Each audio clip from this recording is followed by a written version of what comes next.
Welcome to Pindar Poetry. We hope you learned something new. You start by taking safety actions. Park on level ground, engage the parking brake, and disconnect the negative battery cable to prevent shorts. Once done, put on gloves and eye protection, then gather a 10 mm socket, screwdrivers, and a plastic trim pry. Now approach the lamp area, hood, or interior roof, and remove visible screws or plastic clips holding the lens.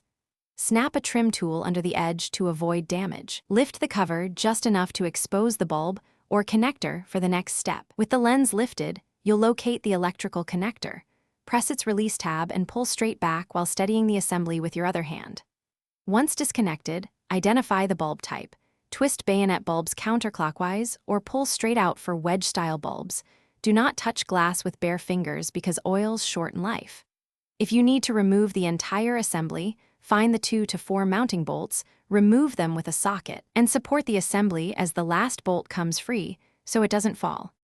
To finish, seat the replacement bulb or assembly properly and reinstall mounting bolts hand-tight, then snug evenly to avoid misalignment. Once the harness is reconnected, test the light function briefly before snapping the lens or trim back in place.